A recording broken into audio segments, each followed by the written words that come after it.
Serving the health of our community every day with quality and compassion.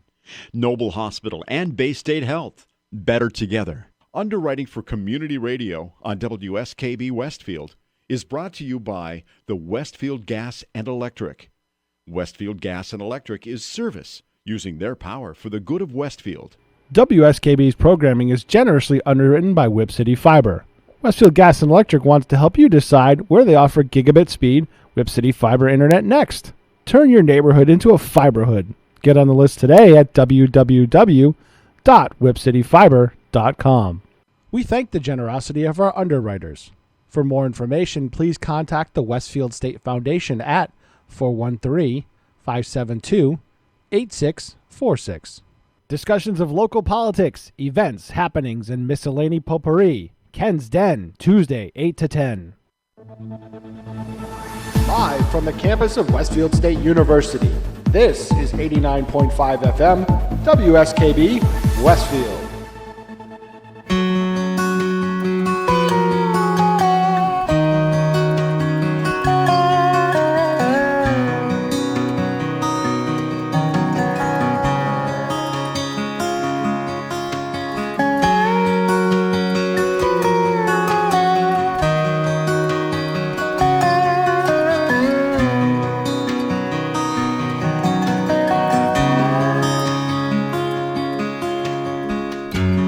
Sit here on the stairs and listen to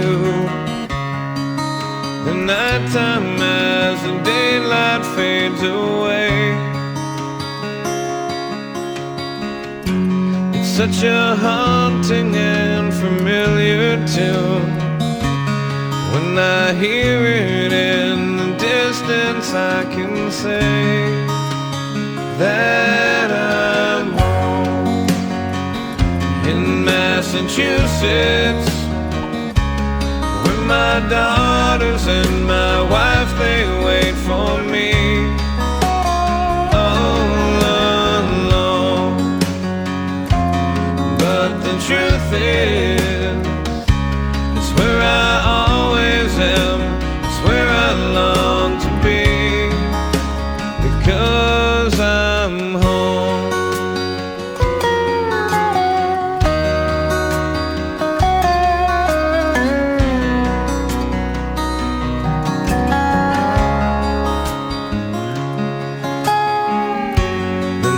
Shore is where my father lives. I wear my Red Sox hat around the world with pride. But the Berkshires are where my heart is, and when I see them in the distance I could cry, because I'm home Massachusetts, where my daughters and my wife, they wait for me all alone. But the truth is, it's where I always am, it's where I long to be.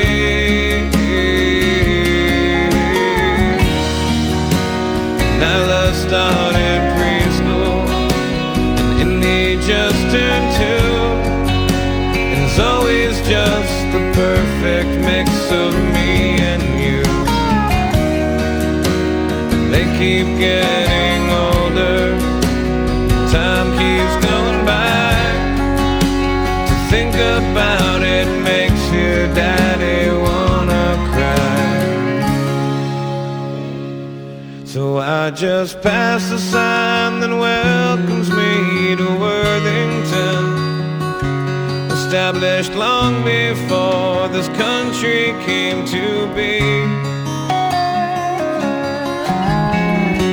A place that hasn't really changed with time, the way this country that I love it used to be, because I'm home in Massachusetts, where my daughters and my wife, they wait for me all alone.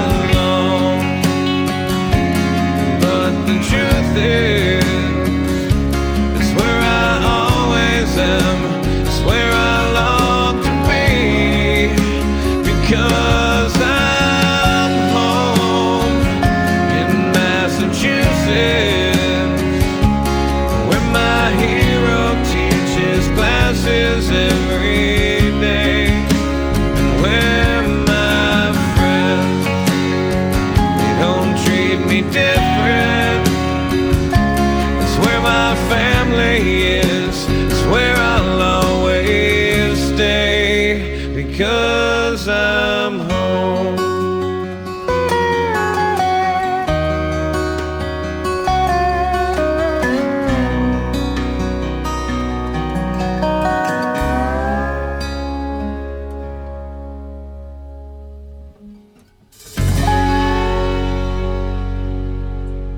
He's going to roll in any second. You watch. Oh, I hope so. So say hi to everybody. Introduce yourself. Hi, everybody. My name is Carly Kamasi, and I am the outreach coordinator for the town of West Springfield. I work in Mayor Reichelt's office. He's coming around the corner. Don't worry about it. We got it. All right, good. So you have something coming up this week. We might as well just start with that, right? Yeah, and the So mayor what's can jump in. What's coming up this weekend? So our Park and Rec Department and the mayor's office, we have our 5th annual mayoral winter carnival. Right. And we've had that kind of winter where it snows, then it rains, then it melts, then it warms up, then it snows, then it rains, then it melts, and then it warms up. Right? Yeah, so right now we're working on the snow part of it. Yeah, we're in the no snow part. So what's going on, Mayor Reichelt? Not too much. I apologize. I hit every one of the 100 lights on the way in. So Mass DOT keeping you honest? You could probably use these ones. They're a little bit longer cable. Try that one right there. A little bit longer cable on that one. You might be to fare a little better. So you hit every red light on the way over. Yeah, and it reminds me of my old days when I used to go to Westfield State. I would hit every single red light on the way here. And I think that's just because I'm always late, and that's what happens when you're always late. Well, yeah, we understood that. We moved the Westfield Mayor's show for the winter to City Council chambers, because that way in the breaks, if they needed him, he could go check in the office and make sure nothing was blowing up or falling apart or whatever. So we But even for Brian, it was too many lights to get here? I think it was the time out of the office, because he does a 2-hour show, so it's a little bit different animal. And Tina's very amiable. As long as it's warm, she doesn't mind doing it elsewhere. So she's amiable like that. So we did it from council chambers last week. Nice. How'd it go? It went pretty well, actually. I'm using the cameras that are mounted up there, and I'm like, all right, well, I got some other sources of cameras here, and I just set up the audio gear. Yeah. Perfect. Just like a normal remote, and I don't have to set up a webcam. Not bad. Maybe we can do a remote at our council chambers at some point.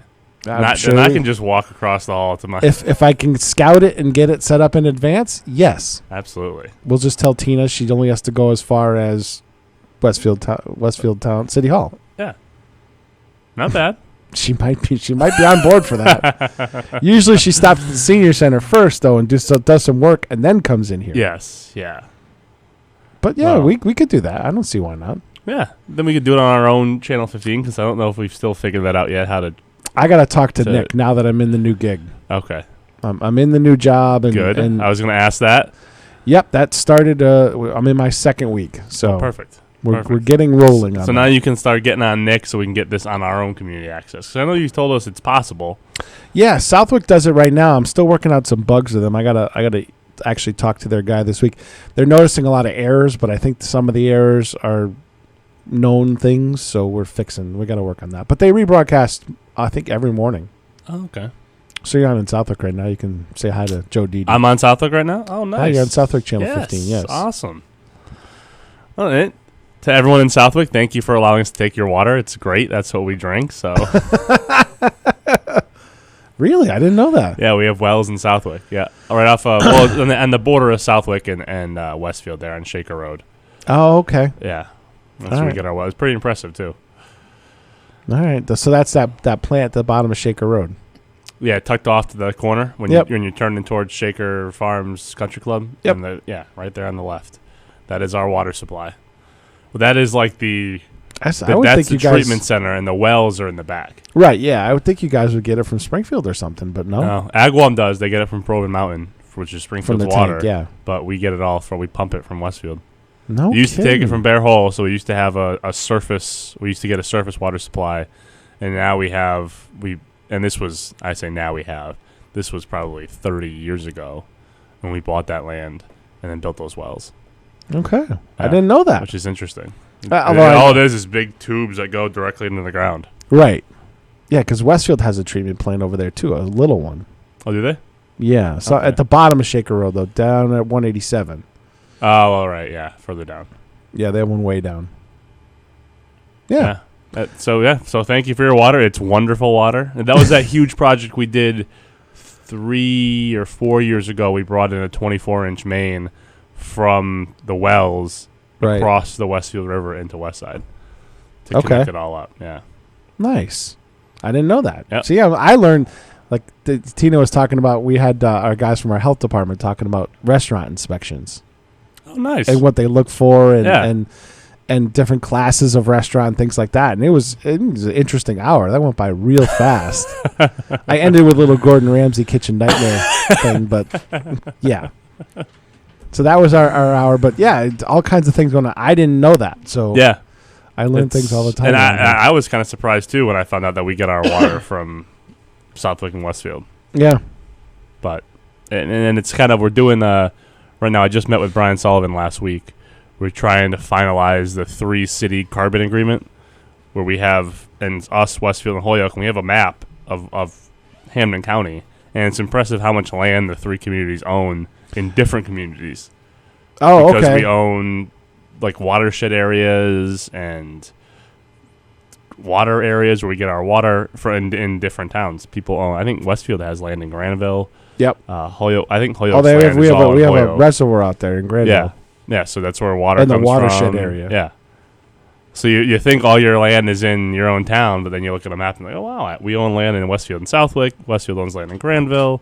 I believe all of Holyoke's land is in Holyoke, but some of it might be in Some of it probably spills over on the mountain. West Hampton, yeah, and that area.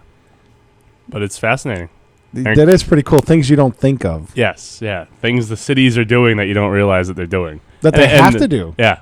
Well, it's to protect like the water source, and we just bought 1 or 2 years ago. We bought 265 acres, expanded it around our wells in Westfield and Southwick, and that was to make sure that we protected the water source around our water for the future. So if it's not developed now, it's all farm, but we wanted to prevent Keep it that development way. because it's water for 6 million gallons a day for 30,000 people. We don't want to somehow become a problem. Right? Yeah. You don't want to. We don't want to end up like California. or deal with what they're dealing with in the aquifer right now, up in the Barnes Aquifer with the PFOAs. Yes, I don't want to deal with that at all. Yeah, Right. Exactly. I don't want to have water problems like that. And that's always, and people forget about it too. Like we built this water well infrastructure, like I said, 30 years ago, and then it kind of just great. We make the investment and forget about it. And I have my water director saying like, "Hey, well, we got to put a few $1 million into these wells because if we don't, they're not going to pump anymore." I'm like, "What? Right. You tell me that now for?" Like, come on. But that's just. How much room do we have on the bonding ceiling? No, really serious. These are questions you have to ask. Yeah, and it's big numbers, so no one really wants to make that investment. No one wants to be the one that goes, okay, like I'm going to recommend we need to do $3 million worth of work to our wells, which not even no one sees, isn't even in town. Right. So we're like, well, why are we spending all this money? I turn the faucet and the water's fine. What's the problem? For now. And that's the thing for now. And the last thing we always say is like we don't want it to be a Flint, Michigan, where you just forget about it for so long.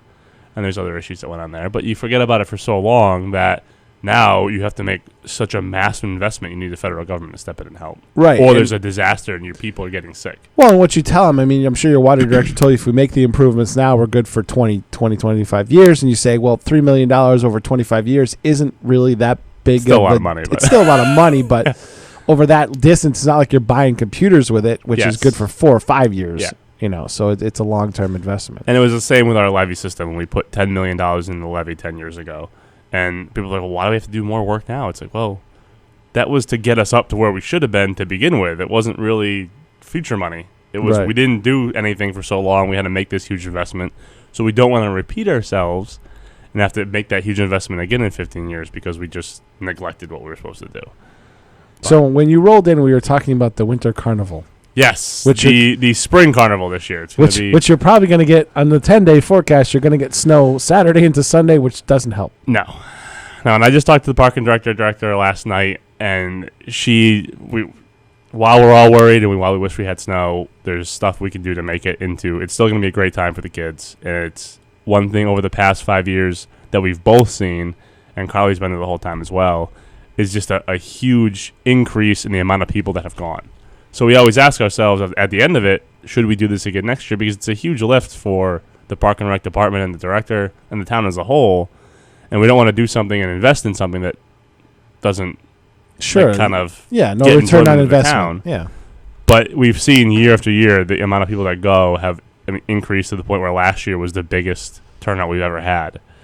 Again, last year there was snow, and the sledding was a lot of fun. 37 degrees, you could open the golf range. early stuff. Yeah, no, golf, that's a sore subject at Midnight Park, but we will... I just see it driving by, that's all. I don't know the politics of it. It is. It will definitely be a good time either way. You know, we have the pictures here for the nice pine trees with snow on it. That will not be the case, which is kind of amazing. It's going to be 67, right? You get the forecast, or the high 50s on Thursday. Yeah, 55 Thursday, 48 Friday, 37 on Saturday. Yeah, and now they're saying, originally it was 3 to 5 inches. Now they're saying 1 to 3 overnight. So this is like the last time that I want snow. I want snow for the Winter Carnival, and from that point forward, I'd never want to see snow again until Christmas next year. You and most superintendents of schools. And mayors too, I'm sure, because it costs us money. Yeah. But it is unfortunate that we're not going to have snow this year. But and we've tried. We've stockpiled snow for the past couple of storms, but we had so much warm weather and rain that even our stockpiles are getting knocked down. Starting to melt, yeah. So... while there won't be snow, it's still going to be a lot of fun. All right, you ready for your first break? Absolutely.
Every day, the YMCA strengthens the community through programs and services focused on youth development, healthy living, and social responsibility. For all the Y's many programs and services, visit us on the web at www.westfieldymca.org. The YMCA, 67 Court Street in downtown Westfield. We're more than a gym. We're a cause. Support for community radio on WSKB is provided by Rocky's Ace Hardware. For all your fall cleanup needs, plus you'll experience our legendary helpful service in every department. Rocky's, rock solid service since 1926. Support for the community programming of WSKB is provided by the Dunkin' Donut shops of Westfield and the Sardina family. It's nice to know that even as the world changes, Dunkin' Coffee remains the same at 7 convenient locations throughout Westfield. We thank the generosity of our underwriters. For more information, please contact the Westfield State Foundation at 413-572-8646. Discussions of local politics, events, happenings, and miscellany potpourri. That's what you'll find on Ken's Den, Tuesdays from 8 till 10. Live from the campus of Westfield State University, this is 89.5 FM, WSKB, Westfield. All right, so we were talking a little bit on the break about cable studios and everything else. Carly, why don't you talk a bit about like what Haley is doing and the shows she's creating and kind of what our studio has become over the past 2 years? So it's been great. We have a lot of students that are using our TV studio, and one of them is Haley McDonald. Haley is one of our interns, and she also is in the Colleen Court, which we're very proud of her about. She's working on a couple different things. So as we spoke about the Winter Carnival, we're going to have her doing interviews at the Winter Carnival, which is going to be great. She's a very bright young girl, and I'm looking forward to seeing what she can produce. She also does a show on Channel 15. She's a journalist for the school, so she's doing a bunch of different things. Like a magazine show type thing? Yeah. Like long format It's stories? It's an A&E. She wants to talk about What's an A&E? I don't really know what that is. well, Is that like the channel? Arts and entertainment? yeah. Oh, So she okay. wants to get into Look at that. she wants to get into books. She's an avid reader. She wants to get into what her peers are into. And I think that is kind of breaking away from the standard Channel 15 that we see, because when you watch Channel 15, you watch it for public meetings and you watch it for informational things, but this is kind of bringing it to the younger age, and then you have some new faces, which is great. Sounds like a potential guest for your show. Yeah, that's a good idea, Carly. Why don't you make that happen? I can. I'm just saying, sounds like fun. Absolutely. So you're And- trying to diversify the 15. Yeah, and that's something Channel. we've been. The first step really was 2 years ago hiring a cable director. The second step was getting a cable studio from Built. having one located somewhere in town hall or in the high school to making it actually be a functioning studio. And now we're in That's kind of always the fun part. yeah, it's like, yo, here's the room. There's light. It's like, all right, well, where's the cameras? Oh, you got to get those. Oh, okay. But at least we had the space. Get the space usually is the hardest part. Yeah. But we've had the space, so they turned it into a cable studio, which has been great as a phase 2. And now phase 3 is really trying to get the programming there. And since at the high school, we've tried to encourage students to do it. I mean, we've had a lot of interested groups in town, Rotary with their Legacy project, which is interesting. They're recording the stories of some of our, I hate to say older, but that's I did it. older citizens that have stories to Yep. tell and everything like that, which has been awesome to see and hear. And it's nice to be able to, because for me, coming up through politics, I've always heard about the Fred Conlins and Walter DeFilippis, who have been around forever and have done all these great things on the West Side. And I know for my kids, if I ever have kids someday, they're going to hear those stories from me, but they're not going to know who those people are. Right. So to see it now and record it, and since we have the tools to do it, is pretty neat. And I'm glad Rotary's doing that. But that's kind of one of the community groups that are involved in using the studio and doing those types of projects. The veterans had done it 2 years ago with The Wall That Heals. They recorded veteran stories.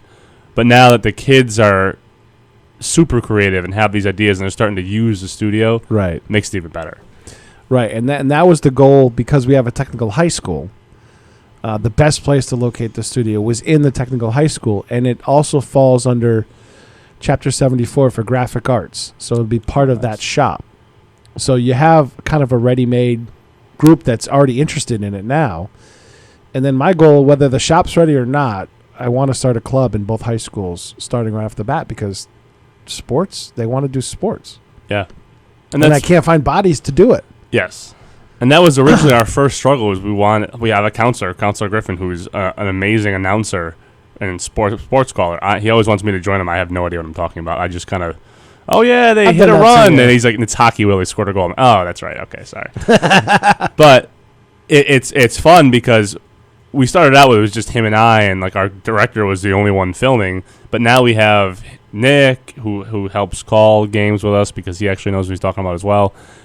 But the kids are the ones that are now running the cameras, which is awesome because now it frees the director up and everyone else to do other things while the kids are there learning the equipment and filming the games and talking with their colleagues and their friends and everything. And it's kind of what my vision was 2 years ago, and now we're actually seeing it happen. That was the thing for me. The toughest part for me was I didn't have any staff. So when I did the World Series, I made it so that 2 people could run 3 cameras. One person directing and doing replays, and one person running the cameras by remote. And then I, came into where now I'm teaching it. You have to teach the traditional way of doing it with, a tripod and that kind of stuff. But I also want to teach the new way of doing it because that's the way the business is going in general. So yeah, I think have a little bit of both. What, because when I was in school, we had like an AV club that I was aware of that kind of just, at least what I know, they just ran kind of the auditorium and that stuff. Yeah, lighting and sound. Exactly, yeah. But now it's the traditional camera with the news crews take the camera tripod and that. But at the same time, and I've encouraged our director to just show them how to make videos on their camera or on their phone. Yep. Because everyone essentially has a little video camera in their pocket that they as can long make as you can videos compose with. a shot. Berkshire Media Collaborative is doing the same thing. They have a class of how to make a movie with your iPhone. Mm-hmm. Yeah, so that's kind of what. And the more we can get people involved in that, the more content we're going to create on our own because they can just take their phone out and go shoot a sports game, and now they have a little mini video. Well, and a lot of people, the thing is, when I came up through high school, you couldn't, most people didn't have the money to buy video equipment. Mm-hmm. So you had to go to a public access to do it. That's the only place you could do it if you were interested. If your school didn't have it. At that time, Central High School was the only school that had a TV studio at all. Really? Yep, they were it. So if you didn't have it, you went to public access to do it. Now, the problem is that everybody has it. Yeah. And now how do you make it good? Yes. And that's the thing right now where everyone has it. And I can shoot a video. It's going to suck. Yeah, you've seen it on the news. Everybody has it. Yeah. So now it's kind of like, okay, so now you have the tools. How do you show them the composition and the editing and everything else, which is kind of where we're at now, right. Of the videography of the afterwards. Well, even holding it like this may not be great if you're like moving it around and doing different shots. Exactly. So that's kind of where we're in the struggle now. We have kind of we have the director, we have the staff, we have the tools. Now it's and we have the kids interested. It's like helping them create the content that people are going to want to watch and that they're going to be excited about. Now, is that offered as a class at Westfield High? Do they have a class, or is it like an after-school activity? Right now, it is just an after-school activity and club. It's right. We're working on the whole how are we going to teach it type of thing because it's the director is a town employee, but there's school I understand that part. Teachers that are interested and involved, and how is that going to fit into the curriculum? And the thing is, if I say, okay, schools, here's another teacher. Teaching the studio class isn't really a priority for them. It's teaching this math class over here to get ready for MCAS or to do other things. So it's kind of for them, it's a nice to have. For me, it's I want, but it's a balance of both of our priorities. Well, maybe we could talk once the shop gets rolling over in WTA. Yeah, you can absolutely. send people over there. Absolutely. You never know. I'm always looking for recruitment. Hey, I'm always looking for collaboration with superintendent of schools is going. It's easier. So that something we're looking forward to. It's the studio will be open in September. That means a lot of wiring for me. I said you got a lot of work to do over the next 6 months. Yeah. Busy summer. Yeah, and I'm still going away to do the softball World Series for Babe Ruth. So Now, where's that going to be this year? they have a 3-year contract with Jensen Beach, Florida. Oh, okay. And it can be a little warm in the summer. It is a little warm in the summer. They have a nice air-conditioned trailer for. Last year it was funny. We had seven setups for all the fields that we were doing. 7 fields simultaneously, Wow. and 4 of the fields were right there with us in the park we were at, and 3 were with us, and 4 were at another park 20 miles away. And the county had fiber between both of them. Oh, wow. So we were able to do shows from all 7 fields simultaneously. That's impressive. It's a pretty cool setup. That's impressive. So this year we're doing 6 divisions of softball from 18 to 8.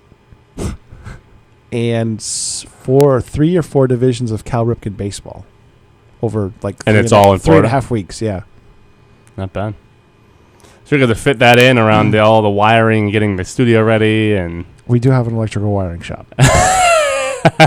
They're going to be helping because I want them. It's a great project for them because I want them to document free it as labor. we go. We'll document it and label it as we go. Yeah. So we have as-built, as we're building it, yeah.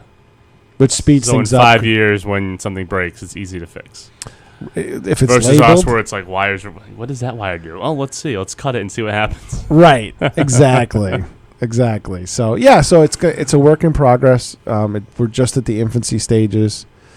Yeah. And we'll see where it goes from here. Yeah. You guys are a couple years ahead of us, so. And it's been good just because the only reason we're ahead is because we had the new high school. The new high school had the cable studio built in, and that was, it's something that community members had wanted for a long time. And we just, as a bonus, like, we're building a high school. Everyone usually has it in high school. Let's add it in. Exactly. And it worked. We did, and it's going well so far, which I'm pleased about. So do you want to take a break now early and then talk about what else is going on? You're the boss. Actually, no, you're the boss. Well, yeah, okay, let's take the break and then we can jump back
WSKB is provided by Westfield Bank.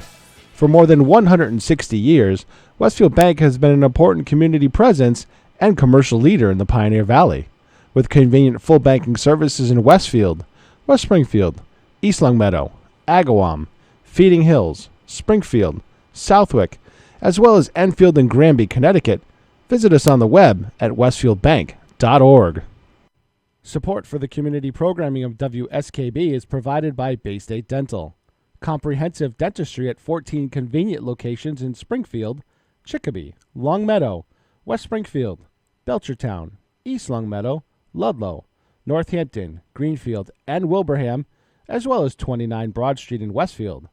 Bay State Dental makes it a priority to help you achieve and maintain the healthy smile you deserve.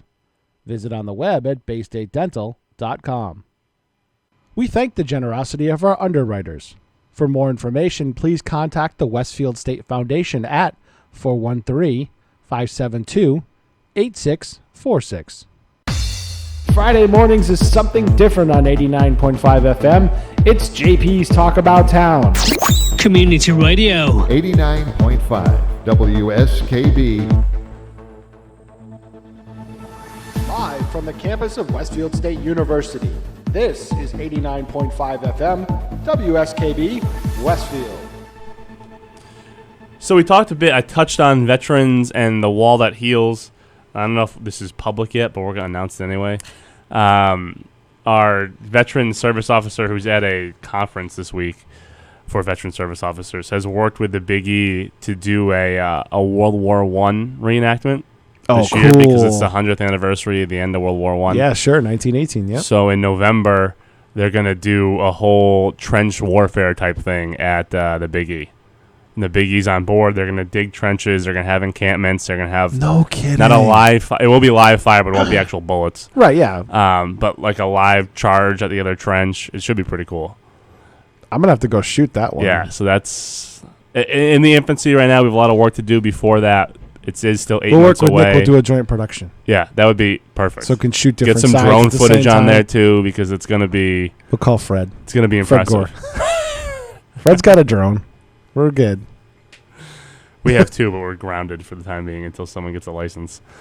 But that is coming up. That's a very exciting but huge undertaking.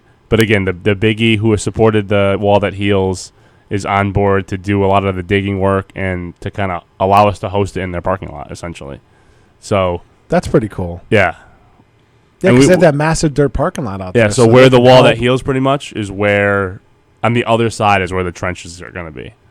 So in their big Gate 9 there is where they're going to have a huge that sounds little like war. Fun. Yeah. It does. It sounds like fun because I'm a history nut. So. I was telling them, I said we gotta get a bunch of reenactors to come up and participate in it, which shouldn't be that hard because it's going to be massive. But I said I want to participate. Did you guys as well, contact the Springfield Armory? I don't know what he's done. He just told me that it's happening. So I said, well, whatever you need from me, I'm there, and take all the time you need to make this a reality. So. Yeah, because the National Park Service and Springfield Armory might be love to get involved in that. Yeah. They just took over the Armory officially. I saw that. Yeah, the handover was a few months ago, maybe. It was about 3 weeks ago, I think. Was it? Yeah. I saw it on the news, and I'm like, oh, they finally took it over. So that would be that's a big thing we got coming up in November. Between then and now, okay, what else we got going on? So we have the Winter Carnival. That's going to be this Saturday. So we're working on our Plan B and Plan C since we don't have any snow.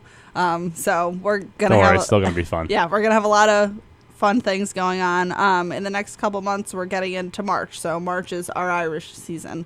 We're working with the Colleens. I just met with them last week, and they're looking forward to visiting the schools, which is something, Mayor, that I'm going to add to your calendar.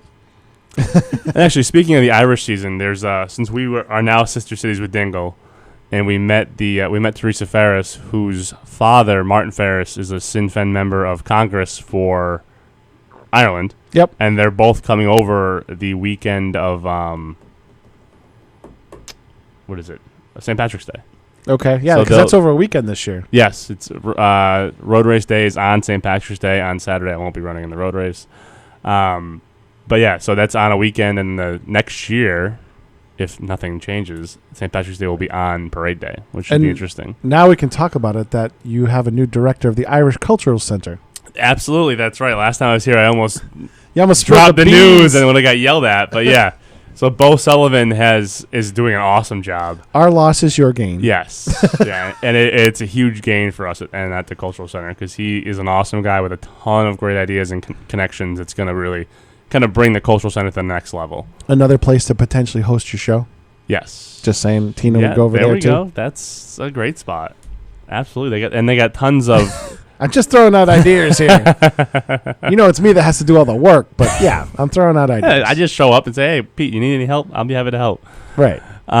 It is an awesome place, and they have a ton of plans. They're going to do a patio again in the summer, which is going to be potentially one of the nicest spots to hang out because it's a really only patio that will be in Westside, besides being a private member of the Springfield Country Club. Right. But it'll be behind, off of a road. All the rest of the patios are either on Route 5 or on Memorial. This will be behind the Morgan Road. It's a beautiful setting in a too. field. Yeah.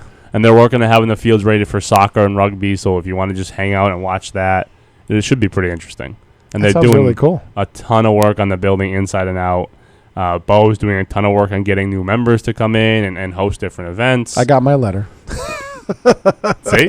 He's on it. And we're actually, I'm hosting the Western Mass Mayor's luncheon there on one of the days in April. I think the 11th of April. We're going to be there. Last time we were in Northampton, so this time we'll be at the Irish Cultural Center to kind of show. And one thing I like to do is show people who not only are not from West Side, but not from the area to come and see it, because a lot of people remember it as the Elks Club. Right. And I never got to drink at the Elks Club. I was too young.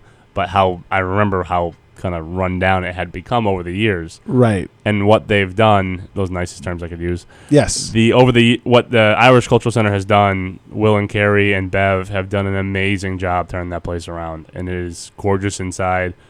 Eventually, the third floor or whatever floor, second, I don't know how it works there with the 4 floors. When that floor, the ballroom's done, it will be one of the biggest ballrooms back in West Side again. So, and I was hosting my inaugural ball. We do it at the Carriage House because that's the biggest. Right now, it's the biggest ballroom in town. Right. And everyone was giving my brother a hard time. They're like, your brother's a big sponsor or a big proponent of the ICC. Why is it not there? My brother's like, well, it's not done yet. It's not ready yet. Under construction. So as soon as it's done, that's where we'll be, and that's where I'm sure a lot of events will be again. Yeah. But in the meantime, we're kind of like your Colleen nomination ceremony. Exactly. That will likely be there too. Yeah. That might be that should be the kickoff next year if they're ready. The grand opening. And so last year was or 2 years ago.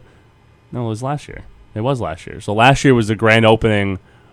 I would like in 2 weeks is their 1 year anniversary of the whole ICC last year. So it would be cool if we could do it again around St. Patrick's Day and kick off the top. Bo better be listening. I'll if not, I'll text him later. Yeah, I'll tell him. And we got some work to do still. I mean, they need an elevator, unfortunately, just because to meet the compliance. Yeah, and it wasn't used for so long. And Elks could get away without having an elevator, but because of the rules and it wasn't used, now they need an elevator. But we're hoping to get money from the state to invest in that because it is still a municipally owned building. So if they were to ever leave, it would be ours again. And while they have made a ton of improvements, for us to totally utilize the building, we need an elevator to use the second floor. The Elks Club in Westfield ran into the same problem. They had to put they built an outside elevator with, like an addition to the building. Yes, and that's what it would have to be, an addition to the front of the building. They'd have to, or side, whatever. I don't know what the engineers are going to do. Right. But that's our goal. And once that's done, it's really going to be a huge spot. And in addition to that, behind it, is where the town still runs the pavilion, where we had a grant. We're looking at finalizing that to put a 1.5 or 2 mile trail in around the old Wolf Swamp, which is where they used to make ice in town, and connect up to the ICC and their patio, and then also connect to the rest of the land we own in the back, and hopefully acquire more land over the next couple of years, because that will be our central park where the high school, middle school, whatever elementary schools are, with a ton of fields. Right. Sure. So, that makes sense. Yeah. Ideally, you can be in that area. You have long-range plans. You must be a 4-year mayor. I had these ideas before I was a 4-year mayor, but now that I'm a 4-year mayor, I can actually talk about them and make them a reality. So it is. And that's one of the nice things, switching to a 4-year term, that's one of the nice things about have in 4 years, is to be able to talk like this and know that, and the people that I talk to, like the ICC, know that they can make investments, knowing the town will, as long as I'm good to my word, which I am, back those investments up in the future, because I'll be here. This is our plan. This is our plan to make this happen. And they can go, okay, we'll put this money in here now, knowing that in 4 years the town will have matched it and have a real plan. And yeah, no, I agree with you. I think it's the proper thing to do, but hey, what do I know? You know, West Side voters, they're great. Ooh, wow. Shots fired. It's tough, though, because even when we're changing over the 4-year term, it's difficult to want to make a big change like that. Westfield's been a city far longer than Westside's been. We're the newest city. We're like the baby city of Western Mass, or of Hammond County. So while we've only been a city for 16 years, Westfield's been a city for over 200. So for us to make those changes was much easier than for a Westfield that's been around a lot longer and has a much longer history. And it's change like that is difficult, and especially when you don't know. I think people had said I'm voting for the 4-year term, well, because I'm voting for you. I like you and that you're there, but I know you're not always going to be there, so I'm a little concerned. It's like, well, sure, that's the biggest part. Yeah, you never know who it's going to be. You don't want to get someone, because even in 2 years you can turn everything upside down. But I've told people, look, there's tools in place within the charter with the recall provisions that if someone becomes a crazy really person, bad, you can initiate those recalls and get them out. And at the same time, you hope that because it's a 4-year term, you're getting people that are sane and normal and care about the government and are doing it for the right reasons to run. And stability. Because it's hard. And I said, for someone like me, when we had 3 years ago when Ed Sullivan had announced that he wasn't going to run, I had said it was either going to be someone young at the beginning of their career or someone old at the end of their career. Because who in the middle of their career is going to want to leave whatever job they have, whether assumingly making decent money and like what they do, to take a risk to get a 2-year job, which pays all right, but it's 2 years and you got to run again. You're already running in year 1.2. Exactly. And I had said, someone mentioned to me, someone's going to run against you in 4 years. Well, I'm like, 4 years? That's a heck of a long time down the road. Now, if this was 2 years ago or this was with a 2-year term, I'd already be worried because I'm running again in 8 months. Right. Whereas now I'm running again 3.5 years.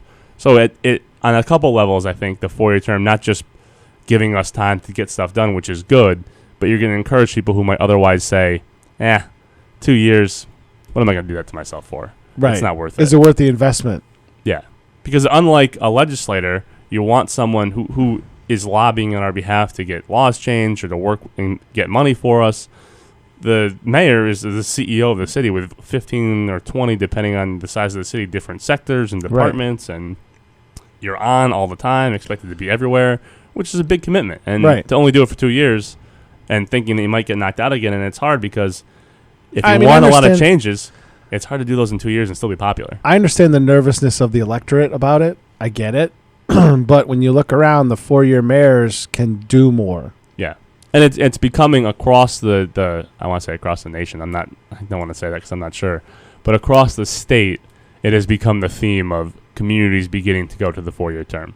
A lot of them are beginning to go to 4 years because I think they're realizing, especially in the day of kind of social media and reactionary politics, it's harder to get things done now in just 2 years. And it's harder to get difficult things like, we don't have to do it because when we're building a new school to do a debt exclusion or to do those types of questions that would raise taxes to get things done, but they would need to be done because otherwise you're not going to get to build a new school or do other things like exciting things for your community. Right. They're hard to do in a 2-year term. In a 4-year term, you could do it at the beginning and people could see the benefit by the time at the end and say, oh, you know what, Mayor, that was a really good idea. We're glad you did that. In 2 years, they're going to say, that was foolish. We want to get you out. And the next guy that comes in gets to take all the credit for the work you did.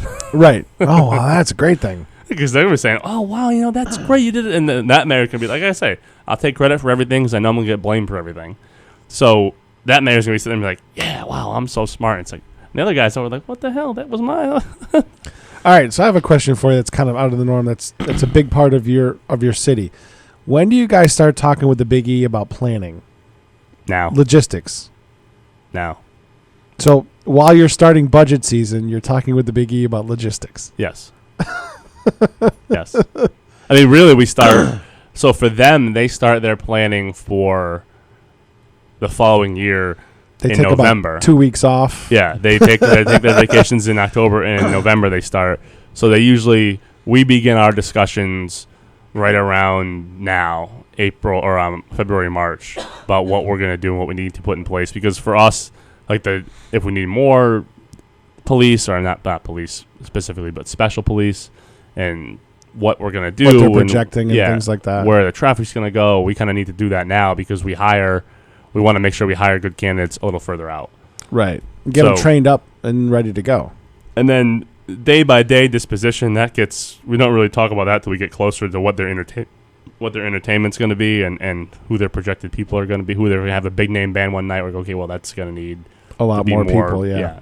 But overall, in the past 2 years, on both our public safety and the Big East side, they've both definitely, because of the nature of the world we live in now, have stepped up to kind of harden security and work more closely together. The state has really stepped up last year especially and provided us more resources. One of our arguments has always been like, hey, if this happened east of 128, we'd be getting a ton of state resources. But because it's over in Western Mass, the tractor trailer for the state police would be sitting there for the week, or 2 weeks, or 3 weeks. And we always say, because we're in Western Mass, everyone forgets that this is the biggest fair in New England and the 5th biggest in the country. So the past 2 years, but especially last year, they've done a I know ton. MEMA's stepped up a lot. They have a ton more resources. Both Baker and Polito have made a point to go see the operations center to see what was going on and to see how everything's laid out. The state police have given us hundreds of cameras and deployed them around, and they've done the work to deploy them around the park, and I should say the grounds, and provided the access back into us so we can use them. So it has been it's always been a team effort on our part with the Big E, but the state has been a huge player and stepped up.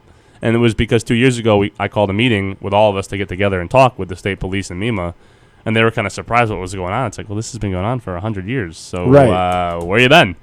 But now that they're aware of it, they spend a lot of time in there. You tend to get blinders on when you're doing your thing. You're in your lane, and that's what you know. And then you say, hey, you call the meeting, and they go, oh, yeah, that's right. Yeah. And then they go, we got to work on this. Yeah. They go, oh, well, it's at the Topsfield Fair. Like, no, we're not like the Topsfield Fair. We're like 5 times the size and twice as long. But it has been a huge improvement, and it's been good for the community as well, because there's more kind of security and more stuff going on in there to make sure that everyone's having a good time. Yeah. Knock on wood, we haven't had any incidents. The Big E's done a great job. It's it's going to be interesting. I like how they spread out their entertainment, because you're not packed night after night after night after night. Yeah, I mean, it is always packed down there. I always tell people complain to me, which I love. No, I mean, like really packed, like when you have a couple 100,000 in a second day. Saturday. Yeah, people said like, "Oh, you're gonna come down and meet me at the Big E?" I go, "It's the second Saturday. I told you I don't come down here." Was that the one I tried to get you down there and you never made it? Like I was in the gazebo or something. There was one. No, it was the final Saturday, I think. Oh, was it the final Saturday? Yeah, because we taped right before the mayor's show. It had to be the final Saturday. It was a week before the mayor's show. Yeah, was that last year or the year before? Last year. Last year? Oh. And the year before. I did one the year before, too. And then nobody ever showed up for that one. I just played music. But last year, Brian did taped his show. Oh, really? Okay. I'll crash it this year. Well, I want to go over and meet with that. That's one of the things now that it's kind of doing the job that I'm doing, I can go meet with them. Yeah, and work out the logistics of where you want to be. We're not doing it last minute or in my off time from the full-time job. Yeah. And they'd be more than happy, because the more publicity they get, the happier they are. So. I got to get them to put internet to that gazebo, though. They have internet on the grounds, don't they? They do. They do? Okay. But I got to get them to run fiber to the gazebo. Well, I'm happy to provide any help you need. I'm working on it. If I could do that, then I could do every morning over there. That would be cool. For the whole run. Yeah. And I'm there pretty much every day for the first week and a half, so I can always pop in. There you go. Well, I mean, if your show falls upon that time, Yeah. You can always bump the chamber for the day and take a 2-hour show.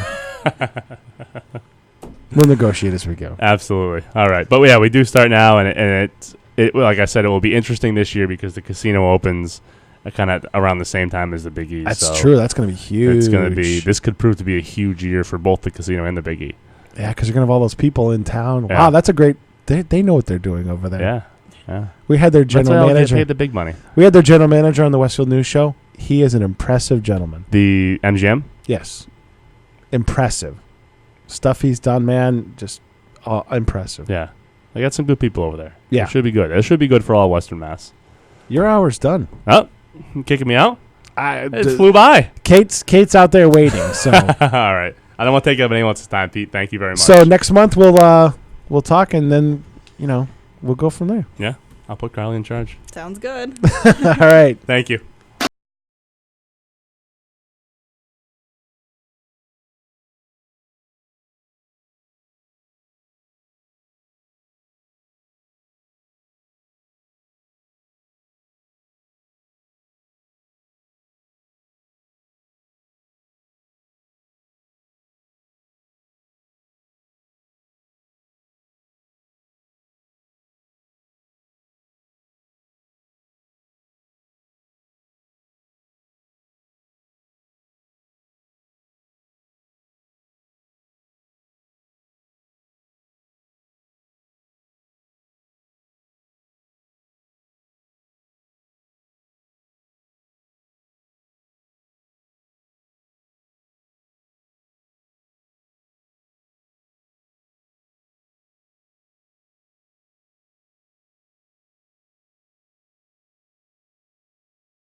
One of the largest technology providers in North America.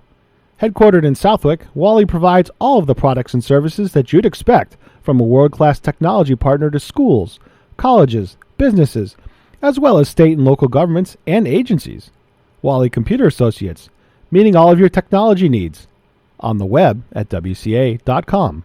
Support for the community programming of WSKB is provided by Comcast and Xfinity.com. With the Xfinity Double Play and Xfinity Triple Play, you can choose to bundle Comcast services for a great value. Experience Xfinity TV, Internet, home phone, and home security services. Explore all that Xfinity has to offer in the Westfield area on the web at Xfinity.com. Underwriting for Community Radio on WSKB Westfield is brought to you by the Westfield Gas and Electric. Westfield Gas and Electric is service, using their power for the good of Westfield. WSKB's programming is generously underwritten by Whip City Fiber.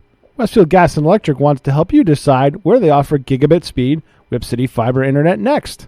Turn your neighborhood into a fiberhood. Get on the list today at www.whipcityfiber.com. www.whipcityfiber.com. We thank the generosity of our underwriters. For more information, please contact the Westfield State Foundation at 413-572-8646. Thursday morning from 6 till 8, it's Patrick Berry, owner of the Westfield News Group, Community Radio. 89.5 WSKB. Live from the campus of Westfield State University, this is 89.5 FM, WSKB, Westfield. 1, 2, 3, 4, 5, 6, 7, 8, Schlemiel, Schlemazel, Hasenkamp Incorporated. We're gonna do it. Give us any chance, we'll take it. Read us any rule, we'll break it. We're gonna make our dreams come true. Doing it our way. Nothing's gonna turn us back now. Straight ahead and on the track now. We're gonna make our dreams come true. Doing it our way. There's nothing we won't try.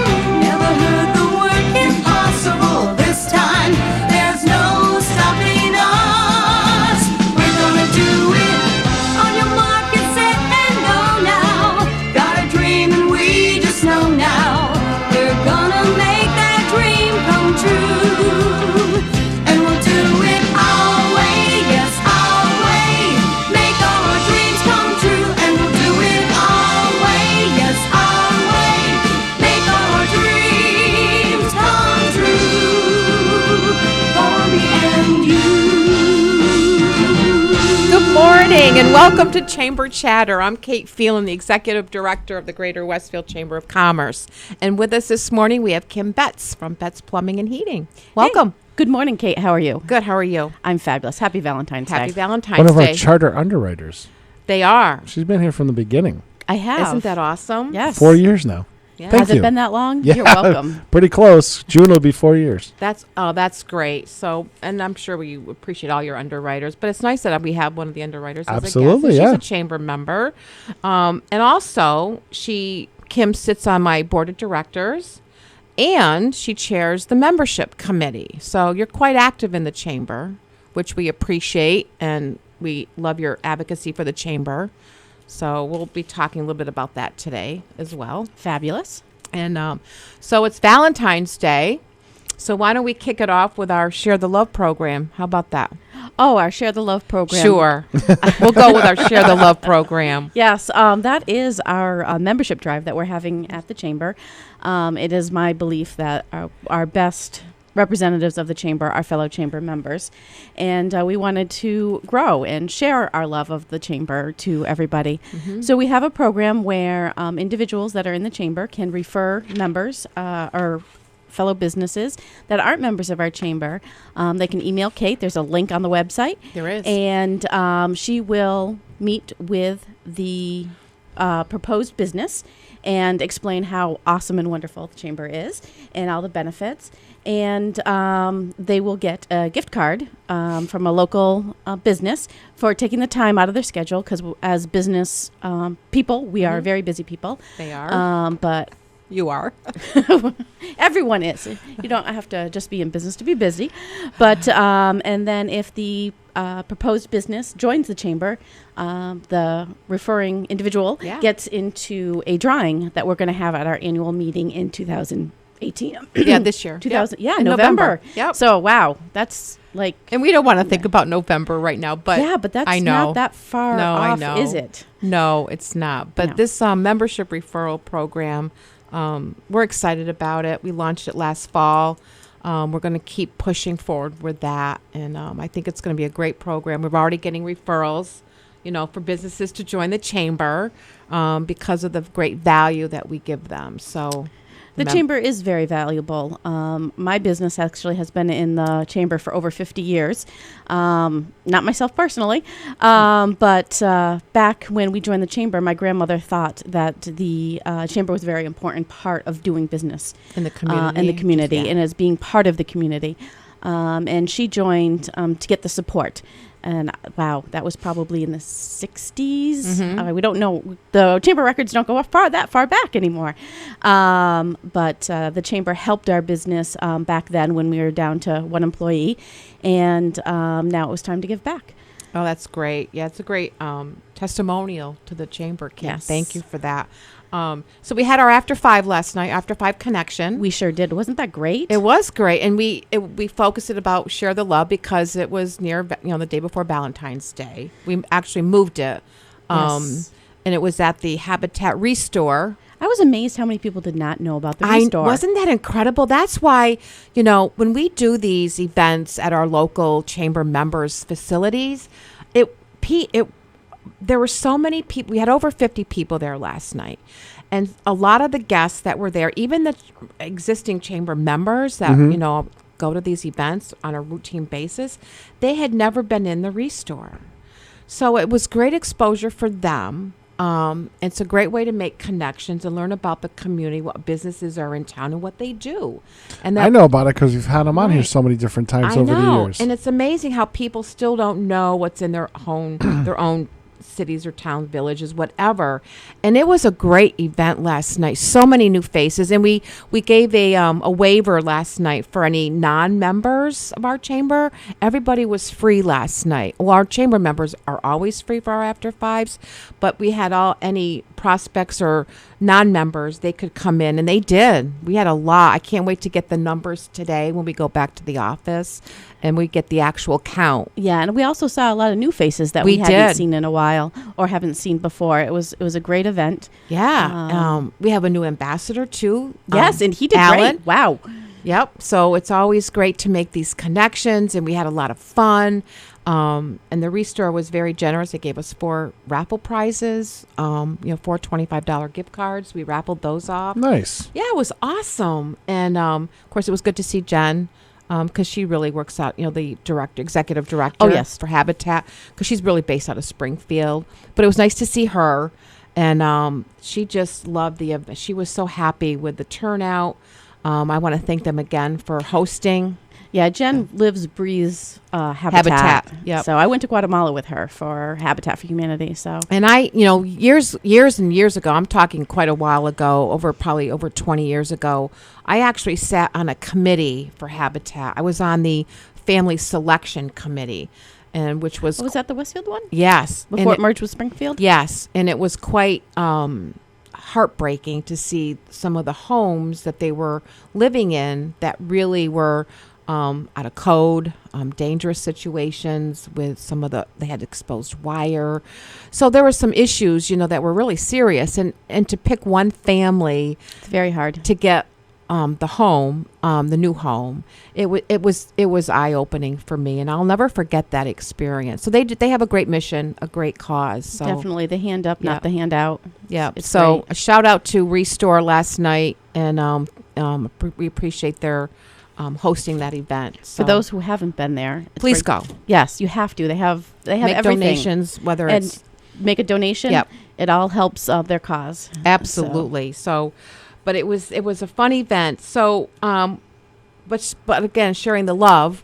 I think everybody shared the love last night. People They were did. networking and talking. I know I left a little after 7. People were still there a little after 7:00, and so it was a great event. And It was. It so- was. And the Restore also used the Westfield Technical Academy provided the food. They did. So a So shout the out to culinary. culinary. Yep. So these are the connections. We talk about the power of connectivity with the chamber and its members. And again, that's a great example of that. 2 connections that happened the other night was the antique store. Meadowbrook. Meadowbrook. Tim and Sue Meadowbrook Crane. did not realize that there was a Restore, and they sat down and they See? started talking, and they're like, sometimes we get some antiques that just don't fit our style. won't. Can we donate them? Oh, that's wonderful. And so That's that great. was great. And then there was another woman who was talking about how she loved antiques. So I said, well, you need to meet Meadowbrook. You do, So right. and that was just 2 of the connections that I saw last night. And I saw a few of my own that I actually made some introductions for people, and that's what it's all about. I mean, when you're connected to the chamber, you just never know. There's a plethora of connections that can be made, and sometimes it's not. I mean, we all want our businesses to do well, and everybody does want to make that quote sale. But there's just different ways people can connect, whether they have a problem with their business, you might have an answer for them. I mean, there's so many different ways, and we really. And you've been trying that with the buy local thing to help well, people we are. Yeah, so that stay in town to buy yes. stuff that you need. Right. So that. See, I pay attention around here. Boy, Pete, you get the red star today because, our shop, our member-to-member program, which we also launched last year with our Share the Love program. This member-to-member program is really driving the message that our chamber members should look at each other first. And if you can get it locally, that builds a local economy. We support each other and talk about a connection. I mean, that's just like, I don't want to say it's a no-brainer, but it just really drives that whole, there's value in becoming a chamber member. You get to learn who your chamber member businesses are. And then there's so many ways to connect. But if you can buy local. Well, there's not only buying local from our local vendors, Right. but there's also buying local from manufacturers in our town. So Meztec, which is a big company here in town, they are a member. Yes, and they're very absolutely. active. They're on our board and everything.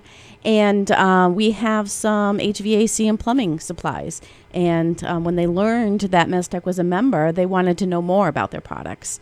Absolutely. So that it's, and I actually happen to sell Meztec products. Right. So it was like 3 connections right there. They're supporting me, I'm supporting Meztec, and it was 3 connections. And, so Right. the manufacturers, you can maybe someone in town doesn't sell their the products, but but you can still also support local manufacturing by supporting their products. Absolutely. And that's another great way of identifying those connections. And so we're pretty proud of this new message and program that we're pushing. And the chamber members, they can offer a discount. It's optional. They don't even have to. Most times it's convenient. Yeah, and some of them really want to. I mean, and we are appreciative of that. But it's really more about just getting to know your business neighbor. And we have 9 great communities in our chamber area. So we're excited about that program. So, Pete, give me a heads up when we have to take a break because A minute or two. Okay, another minute or two. Yeah. So we got a minute or two. Let's just start the introduction about Bet's Plumbing and Heating. Oh boy! And then we'll come back to it. So, how long have you been actually running the business, Kim? I took over the business formally in 2012 after my father had a double lung transplant and was planning on coming back, but just wasn't able to. He was fine. He's wonderful. Everyone asks. Good. Yeah. But our business has been in Westfield for a long time. It has. And it started in Westfield back on January 2nd, 1959. So when the city of Westfield turns 350 years old, we're going to turn 60 years old along with the chamber. Yep, we'll be so 60. that's going to be exciting years, 2019. Yep. Go. So there's going to be wonderful celebrations That's all great. around. All around, yeah. Have you talked to Harry Rock yet? Oh, yes. Well, yes. I'm on the signature event committee. Actually, we have a meeting. I've already been drafted for next all of week. the signature events. I don't know. have a choice. Yeah. So we have a committee meeting next week. So we'll be. Harry's like, why aren't you on a connected to committee? I that. said, I'm already involved. You already have me volunteered for everything anyways. I might as well just tell me what I'm doing. Right. Just yeah. Don't make me go to more meetings. Just tell me what I'm doing. Tell me what to do. Well, I think it was Westfield's 325th was the big cake. The 300th. 300th? 69. Okay, so we... I keep hearing about this cake. Cake. I do Okay, too. so we provided all the candles. That was actually piping. That was plastic pipe. Oh, awesome. So if you guys do the big cake, come on down. We can give you we'll cut lots of candles for you. I'll bring that up at the meeting next week. So, Okay. yes. Or whatever. Whoever's in That's charge of awesome. the cake. I don't know who's in charge Little of the known cake. fact. Right. That's great, So, though. Those yes. things are, See, that's what people- Harry's looking for. Yeah, because he probably wouldn't know that. I didn't know that. He wasn't here then. I wasn't here in Westfield then either, so Right. I missed the 300. I wasn't born yet. I didn't move here I till wasn't here in 77, Westfield, so- but our business was. yeah. So that's pretty nice little tidbit. Like, yes. Yeah, that's awesome. And actually, So- all the pipes underneath the fountain came from us. oh, very cool. So present, I think so. we're gonna take a break. Yes. Pete. We'll be right back. Chamber chatter.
family-owned wholesaler serving Westfield for over 50 years, specializing in plumbing, heating, and industrial piping supplies.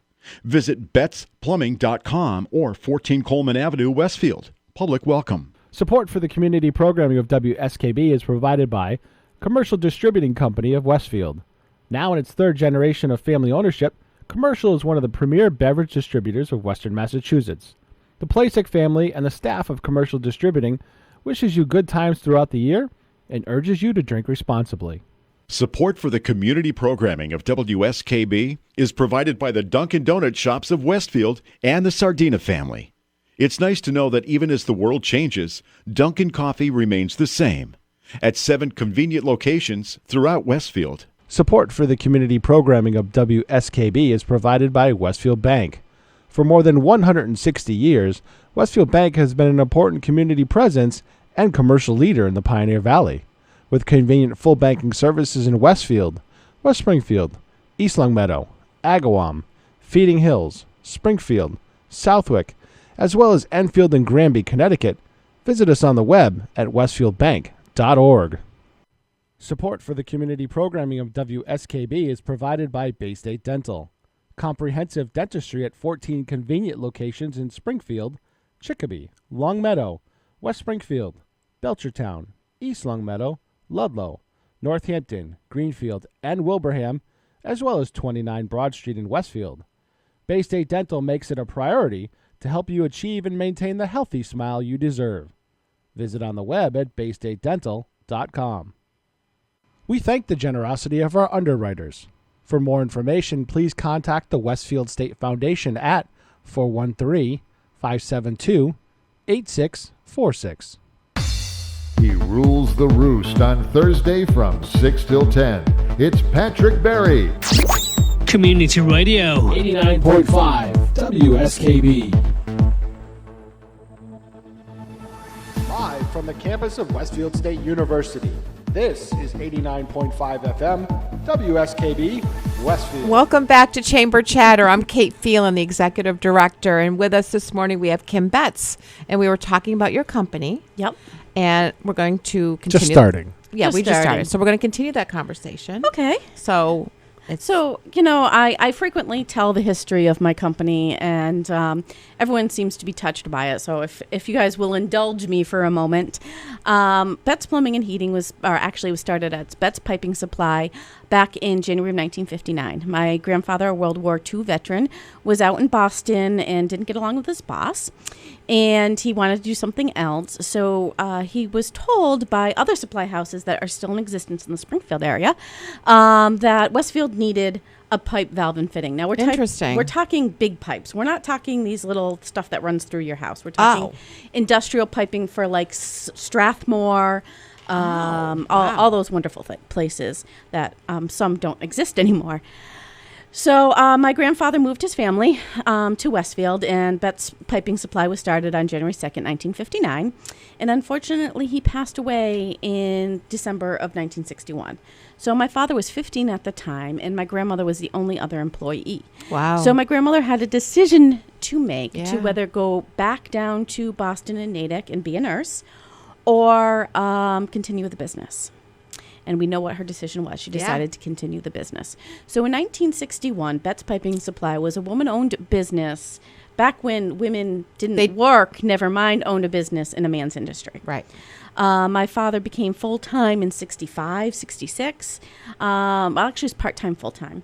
And then we were actually in the basement of one of the buildings on Coleman Avenue. And So then- not your current No, location. not our current Okay. location. We have Interesting. managed to be in every single building you can be in on that street. So, and we were in the basement. It was very, very small.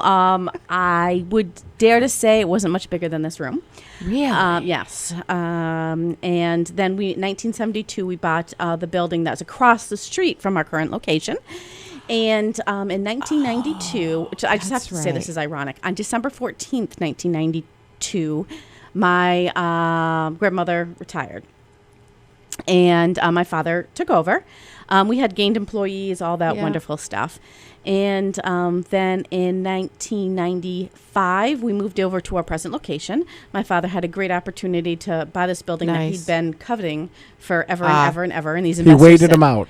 And, the investors said, here we have this great proposal for you. This building's been empty. Oh, was here, empty? do Okay. this. So he had a vision, and he decided it was either going to work or we were going to go out of business in a year. And we survived. And as I had mentioned, in 2011, my father underwent a double lung transplant. He's doing great. But he decided that life was important. And it wasn't just bets, because he's lived, breathed bets since he was 15 years old. My dad was a small business owner, so I completely understand. Yeah, that's all Your you entire do. family becomes part of the business. Yes. I was never pressured into the business. I was actually asked whether I was going to come back or not, and I decided to come back. And so I took over, not knowing I was going to, because he had total plans of coming back. And since then, I figured if my grandmother ran a pipe, valve, and fittings, so this wasn't all the pretty faucets and shower heads and all of that, and there wasn't computers either. Right. So I figured if my grandmother could do this in 1961 without Google, I can do it with Google. Yes. So the industry has changed immensely, and without support of representatives, which help us with our orders, and local businesses and the chamber, because my grandmother would call the chamber at times and say, I need someone to go over to Smith, Meztec, and get this boiler and deliver it for me. And the chamber would offer suggestions. So there is, Betts has been around for a long time. I'd like to think that we were really woman-owned. My grandfather had it for 3 years. Right. But my grandmother had it for a lot longer, and we have gone back, and we do have our state certification. And they didn't have that. I don't know when they started that state certification they for WBE. actually had it longer than you think, because I have books that are... Because your grandmother applied for that? Yes, she was. I have the books. The state doesn't agree with me. But I have the books that say that she was woman-owned from the 70s. Okay, interesting. And I have them. I have the books, because my father kept everything. Yeah, that generation did. My father still has everything. We Have you thought about donating some of the stuff to the Athenaeum, some of the old stuff? To archive interesting. It? Maybe. I never have. And that way you can get rid of some of the stuff. Let them have it. Some of the cooler stuff, like you're telling the story about the cake. Even if you guys have some pictures that they might not have. I don't know if we do. Or just even, I don't know, stuff. But I know what you're surrounding saying. I know what you're yeah. saying. Yeah. They can archive. Sure. Record. Yeah. Yeah. So we were. It was actually Samba Small Women-Owned Business Alliance or something. Yeah. Now we're a women business enterprise Yes. and also a disadvantaged business enterprise. Nice. And I we hate that word. I don't know why they call it enterprise. Disadvantage. Disadvantaged. It's a very negative type of. Well, and I also have to be honest. To be disadvantaged, the principles of the business have to be worth less than, I think it was $2.5 million. And I know it's a state. That's not even the business. I'm like, right. Yeah. So, and the other thing is, like, small businesses are considered 500 employees or less. And like 25 million. I mean, IRS designation of a small business is just insane. Yeah. It's And it hurts us mom and pop stores that, are working with a handful of employees, the team members and stuff. Yeah. So that's the history of Betts. So what's for the future? What's for the future? You made some changes. We did. We don't have one of the decorative showrooms that you might see at other locations. I like to call our showroom what Home Depot used to be. But we just really changed it all around. If you haven't been to Betts recently, and you have, come see it. We changed everything around, did some covering, and I did the remodel because I'm frugal. We spent a whole $50. So you repositioned your product. We repositioned. I've been there many times. Yes, so we repositioned our product to like better all the displays. vanities, the toilets, the tubs. Yes, it's all. Yeah, we have some vignettes, like kind of that you saw at the Restore. And what's then a vignette? Vignette, like, so it's a mock. So there's, a shower and a toilet and a sink, but none of them work. Oh, yeah. Nice. Yes, please don't utilize the stuff in our showroom. Window dressing. Window dressing. Yeah, yes, and that's what we did. We used curtains. Nice. And actually, when I was at the Restore, I was looking for flooring to put into the vignettes. They had some of the tile. Yeah, no, we can't. Hard tile's a little hard for temporary. Oh, yeah. That's true. Thing, but yeah. Did they have any? No, they didn't. I was looking for linoleum, but I will definitely keep on shopping there. Okay. Yeah. Because I like to, by keeping the cost down in my showroom, I get to pass it on to my customers. Where you don't have to pay for the water bill and the electric bill and all the new stuff. We like to save money. But in April, a lot of our chamber members will get to see it. Because we're hosting the After 5 on April 11th, which also happens to somehow be my birthday. So it's going to be birthday themed. In case you're wondering why, if you stop on by, I've decided just to throw my own birthday party. I think that's a fabulous idea. And I'm inviting the city of Westfield and all the businesses. Come celebrate with me. After 5. Yes. It's going to be a great event. It is. We always have a good time. We do. We always get a good crowd there, Kim. And there's people that always sit on the toilets. And yes, we have plenty of seating. Yes. Which we think but they always keep the seat down, thank goodness. Yes, they do. And but we actually you do a great job. We have a great turnout, and it's always a fun night there. So, and people get to see your new setup with a showroom. Oh, we also added to our showroom some energy efficient heating appliances. I know we had a really cold January. Oh boy, brutal. It was. I have a love-hate relationship with the cold. I personally don't like the cold, but I'll admit it's good for business. And we have two. We have two products that are really the heating appliances. We have one which is a condensing boiler, which is gas. So if you have gas, it will heat your home. And the nice thing is it does a variety of sizes homes. So if you're planning on expanding your home, you can still put this unit in your home and not have to worry about adding on. Really? Yeah. Sometimes when you add on to a house, your heating system isn't sufficient for your addition. Right. So you need to get a supplemental heat system. People sometimes put electric heat in there. This will expand with you. And this is a boiler, and it's also a water heater. So it'll supply your hot water demands. And because the way it works, you can have hot water. You can run it 24 hours a day and still have hot water. So that's a great product. Interesting. And then we also have a brand new to the market. There's many condensing boilers on the market. Almost every manufacturer has them. But we have a brand new, only manufacturer in the country is a energy efficient water heater and furnace in one. Do you think this is the market trend where they're going to be combining these? Do you know? I do, because if you look at the condensing boilers, a boiler used to, take up a good chunk, not a good chunk, but sit on the floor in your basement, 2x3 space in your basement. And these condensing boilers hang on the wall. So you're seeing people move to that. But the furnaces, there was nothing going on with those. They were the same shape. The energy efficiency was going up on those, but they weren't as compact.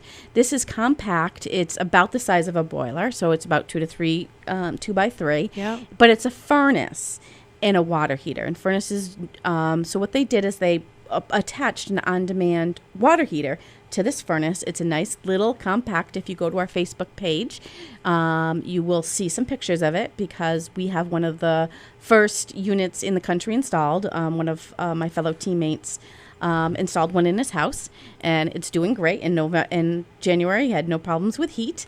So I'm confused really because struggled. I get so confused on this. It's not my area of knowledge, but so I have a separate water heater, 40-gallon water heater.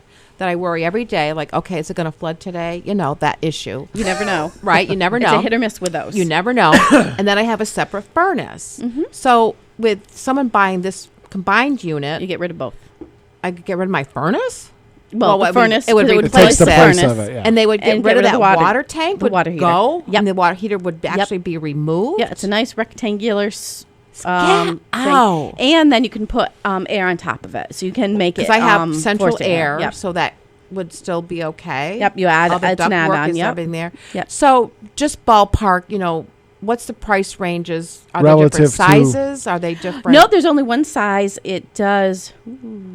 I believe. Just roughly. Oh, Keith, if you're listening, text me. 5, 6, 7. I have no idea. It what these does. Oh, the cost. cost is about $3,500. Really? Yeah. Wow. But the installation, that doesn't include the of course. installation. Now, are they energy? but Is this energy? energy efficient? So Are they you're dealing allowed? with So, energy. so there's allowed a tax credit on that. There is a tax credit, though. The government is in a quandary. Is it a water heater or is it an energy efficient furnace? Wow. So, So our which one accountant you- would decide on that. Would the accountant make that? Still, though, with the probably energy savings between the two of them, you're sitting there going, "Who? Yeah. It'd be nice to have, but so what?" And it's very quiet. So what size square footage home? I believe it goes up to 20,000, 12,000 square foot? That's big. That's huge. Oh boy, I know. I don't want to put you on the spot. I'm just, I should know. A 1,200. I think. I'm bad. That's okay. But I that's should know fine. this. But people need to stop in and Yeah, ask stop you. by. Stop by. Go and to ask bets. someone other than me. But That is, I find that fascinating. it is. It is. It's amazing. So obviously technology is it's- changing, and they're making these units, like you said, smaller, quieter, more energy efficient. like the water heater and the furnace and the air. I mean, I had no idea that these products were even available. Yeah, and they're available for gas And electric, right? I mean, gas. Oh, okay. So it's So- not oil. No, So it's oil. gas. Oil. No, oil is it's lagging so- behind. So it's gas. But yes, because everyone's going to the gas because right now it's cheaper. Yeah, it is cheaper. But I'm a firm believer that eventually oil will be cheaper and gas will be more expensive. They volley They back and fluctuate. forth. It's a volatile market. You never know. so- Yeah. That is interesting. Yes, it's the way the industry is changing so quickly. Other things, one small thing you can do if you have oil is there's two things actually. We have new circulators, which are ECM. So it judges the temperature that's coming in. What's so ECM? It's a type of motor Okay. that regulates itself. Okay. So it doesn't just go one speed. So the circulator, which is what pushes the water through your boiler and through all your baseboard or your radiant heat, it goes at one speed. It's like kind of It's either that. it goes fast or slow. Yep. So which can cause your boiler to stop, start. So an ECM motor, what it does is it judges the temperature when it comes back. So if it's coming back too hot, Right. it slows the pump down. So the water goes through your system more slowly. And it's time to heat transfer. Yes. And then if it's coming back too cold, it's going to speed it up. So Wow. it's cutting down on your energy because, when it's 40 degrees out, a boiler does not have to work as hard as Right. when it's 0 degrees. Exactly. So it's the same thing with your circulator, and your circulator is using power.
Whether you're a student, faculty member, or friend of the university, it's the place to shop.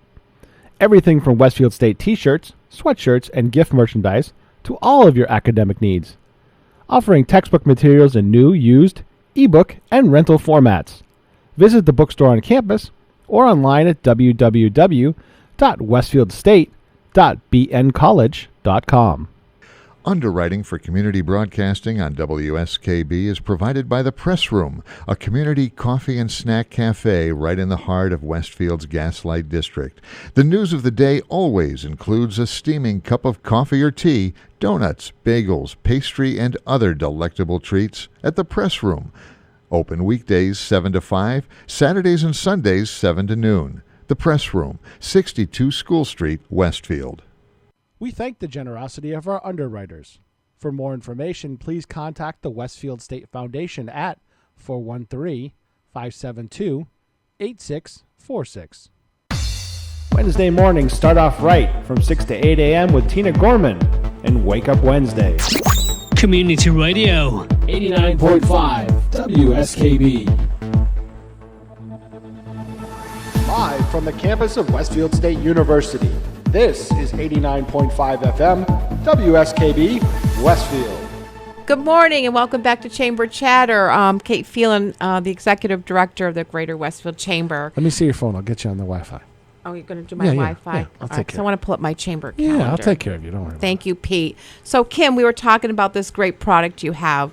Yes, and I just texted my team during the break, and that furnace does square footage from 15 to 1,600 square feet. That's house and under, but that's the maximum. So that's the maximum square for that footage. Furnace, yes, to get the efficient, with heating, cooling. No, heating. It's heating and hot water. Hot water, but you can put a condenser on top and a coil to be able to do. So if someone has central air, you can still have the central air. You can still have your central air. Yes, this company just doesn't do it. They Right. know what they should be doing, what they shouldn't be doing.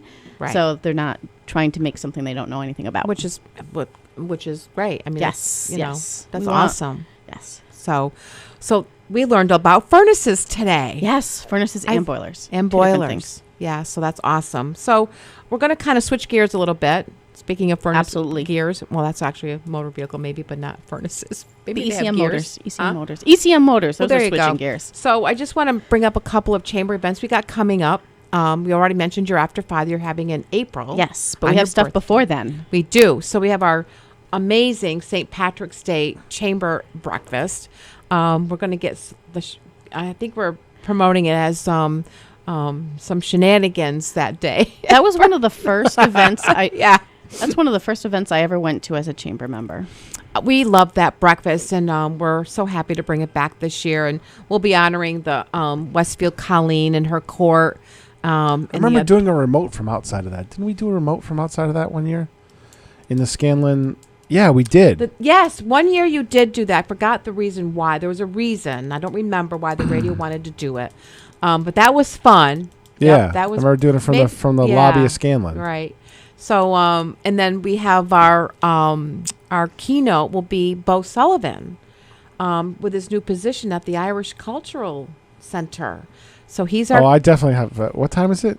7 to 9 in the morning. All the chamber breakfast. I'm on the air though. 7 in the morning till 9. What day is it? What day? Friday, March 16th. We'll tell Jay. We're gonna, So we're gonna it was have Jay's show then. We were doing Jay's show. I'll tell you, we're gonna have some fun that morning because talk about shenanigans. So we have Bo as the keynote. His brother is the mayor. Yes. We're gonna have a message from the mayor, message and more from the mayor. Of course, we'll have Senator Humison and State Rep Velas. Dr. Ramon Torresia will be he'll represent Westfield State. They're the event sponsor as a platinum member. And then we have our very own Chuck Kelly of Flowers by Webster as the chief greeter. So You're letting Chuck do something? Yes. Well, yes. Are you sure about this? Is that your final answer? His boss, he jokes how Gail is his boss. That's true. So, Chuck has permission to be the chief greeter. So you can imagine the shenanigans with that head table that will be happening that morning. Yeah, we have to do a remote over there. I'll So- talk to IT. So everybody's Irish that day. We love that event. I'm still looking for entertainment. I've got a couple of leads. I guess there's some firemen at our local Westfield Fire Department that play the bagpipes. That would be nice. So I'm gonna give them a call. We've never had bagpipes. No, They are. They're part of. They're part of what's the kilt band? They're part of a kilt band that marches in St. Patrick's Day parade. So I'm gonna reach out to them and ask them if they would be so kind as to maybe play. It'll come to me eventually. We need like 3 songs, But I'm gonna reach out to them. We've definitely had a variety. It's always nice to have know. something new. Right? From dancers to singers to choirs. Yeah, so we're working on that. So that's on March 16th. And then we're doing a new event. This is going to, of course, it's sort of new. It's just we're changing the name of it, sort of, kind of. So they're part of the Caledonians. how do you spell that? Caledonians. Cal Caledonians. Caledonians? Yeah. Interesting. Well, I have their name. And I told you it would come to me. Pete, you're just a wealth of knowledge. I'm great on trivia night. You are. He has a computer over there. Oh, he does? No, I didn't look it up. I remembered it before. Yeah. I'm only as far as kilt bands. Kilt band. There you go. So you may or may not know. You may know, but because you're involved with the chamber. But we do this event with the Southwick Economic Development Commission with Mike McMahon. Yes, and it's always been the Southwick Home to Business Show. Right. So Mike and I were joining forces. We're bridging those forces a little bit tighter together, and we're going to have Marketplace. And I'm that's looking forward to that. Yes, that's going to be in April 24th. It's going to be at the Ranch Golf Club, a chamber member. And we are excited about this event. So vendors can rent space. Okay, and the vendors can sell product that day. We're hoping to make this a very fun, exciting event. We're calling it Marketplace. We're going to have 3, maybe not so much, maybe caterers, but we're going to have a food contest. We're going to hopefully get maybe some wine and beer tasting. We're going to have balloons. I'm going to try to get some entertainment for that afternoon. Just a fun place to walk around and come and meet the local businesses and see what they're selling. Do the businesses have to bring stuff to sell? They don't have to, but they are more than welcome to. That's the whole purpose of this. They can it's a marketing table, and that marketing table can be whatever they want it to be. They can sell product, they can sell their services, they can showcase their products and services, whatever they want that marketing table to be. So they do have to bring their own table. We have a limited number of tables available, but there will be a little bit higher price for that if they need a table provided. But all the details will be coming out in shortly. This is great. Yeah. So we're excited about this. We want to give our members and some prospects some opportunity that they may not normally have for a low cost. So stay tuned for that. We're excited about that. Again, April 24th. Chamber working for us. It is. And working for you. We pride ourselves in giving our members and even some prospects opportunities, and that's what it's all about. Helping. We'll try to help them to showcase their business, whatever it may be. And Kate, you are definitely awesome at helping people and making those connections. Thank you. There's a lot of connections that you make. You're always thinking of the businesses. We try. You say that, Kim, and I appreciate that, because even though I may not see all my members all the time, I'm always thinking about them. I'm thinking about what can we do? How can we help? I'm always working behind the scenes. A lot of the chamber members really don't know sometimes what I'm working on or where I'm going or what I'm doing. Like, I just became a part of the work study group for the new discussion on the Mass Turnpike interchange between between Westfield and Lee, between exits 2 and 3. Mm-hmm. So we had our first meeting last week up at Blanford Town Hall, and I am part of the work study group, as is the mayor. So again, the city and the chamber are connected again. And the chamber does represent the Blanford businesses also. Yes, we do. They're one of our communities. Yep. So I will, as I get information, they do want, and this is a Mass DOT initiative. Yeah, Mass DOT, DOT, Mass yep. DOT. So they are asking I think it just makes sense. Well, the first. It always has. The It's just first nobody ever meeting wanted was in their backyard. It was an hour But and a it half. already kind of is. Yeah, it was like a 2-hour meeting, and it was interesting to learn that this is an 8-year process. I'm like, what? So 8-year process. So stay tuned because it's not going to it's government. It is what it is. At least they're having these conversations. And so as being part of this group, I will be asking through our constant email blast or whatever, this is what I will be sending out information to the members. If I need feedback, I want feedback or input. That's the connection to our communities through the chamber. So this is another great service and value of becoming part of the chamber, because you'll get those emails from me, about this very interesting and much needed interchange. And a lot of people don't realize that we do represent the hill towns, and we do have the hill towns' interest at heart. Absolutely. And the exit in Blandford would definitely help parts of Westfield, Right. but it is about our Hilltown area and helping those businesses there. And I'll be sharing that map because apparently right now there's a map they're looking at some areas of what they're considering for the exchange. But, they go through, there's a process with MassDOT. And, the first phase is really getting the input. I think there's a 25% design, there's steps that they take. And all along this process, I will be getting the information out to the members. So please read my newsletter. I do have information there that sometimes I think is relevant, important. So please check your emails when you get them from the chamber, because you never know what it may be.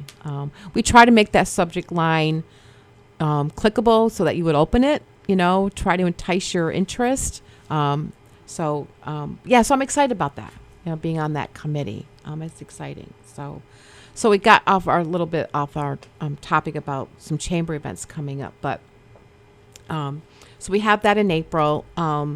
We also are going to be doing our legislative luncheon in April. I'm working on securing the date with the legislators. That's it's a great challenge to have, but it is a challenge. Yeah, their schedules are a little because I have 7 of them in our chamber area. Okay, we have 2 more minutes on the show. So we'll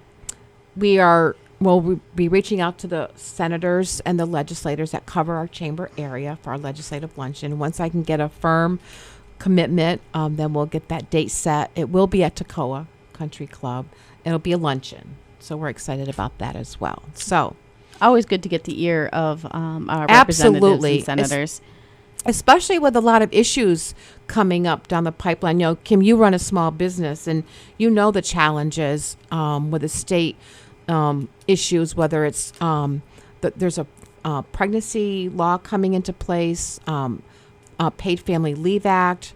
Of course, we've got the minimum wage issue, which I know they can't do a whole lot with it, but they can do something with this. Or it's conversations that we need to have. Yes, it definitely. Do you want to maybe comment on nothing on that as a small business owner with, there's workers' comp issues, there's unemployment tax issues. I mean, it's just a plethora of concerns for businesses today. There definitely is. There's a lot, and each business has to navigate them in their own way. Absolutely. And it can be very difficult and very challenging. It can, but again, they can use the chamber. I mean, I want them to let me know what their issues are because of the relationship we have with our legislators. I do go to some meetings on some of these issues. We just had the Senate task force on retail concerns. Yes. I went to that. That was very interesting. And it was a great turnout. I helped promote it for Senator Hummus, and he's on the task force for that. So in our few seconds that we have left, Kim, thank you for being on the show. One last plug for Bet's Plumbing. Anything you would want to close out the show with? No, come by and see us, even if you're not in the market for something new. Just see what we have to offer. People don't realize that we are in your community, and if water runs through it, we probably sell it. Oh, I love that tagline. Of course, your new design showroom. Our new display area. Okay. I don't want people to think it's a showroom. Well, it's a display area. Okay, but you're showcasing your products. We definitely are, but it's not. I'm a realist, and it's beautiful. It really is. Good. But it's not luxurious. Well, I have to say, I've used your store, and your staff is very knowledgeable. Yes, they are. And I have a great team. You do. They really are there to serve you. We And they have solve constant problems. education. Yep. And our goal is to get you out there, believe it or not, spending the least amount of money. We will make suggestions of things that somebody wanted to come in and buy a whole new drain set that would have been a couple $100. I got them out of the store with $3. Wow. So you really take into consideration. Yeah, I the mean, end you know, user. if It makes- he just yeah. wanted to fix something. He wasn't looking to remodel. He wanted to fix, but he thought Right. the only way he was going to be able to do it was to remodel. So So- that customer service Yes. is everything today. So thank you so much, Peter. We good? We're done. Okay, so we'll see you next month. Chamber Chatter. Thank Have you a for great having day, me, everybody. Kate. You're welcome. Live from the campus of Westfield State University, this is 89.5.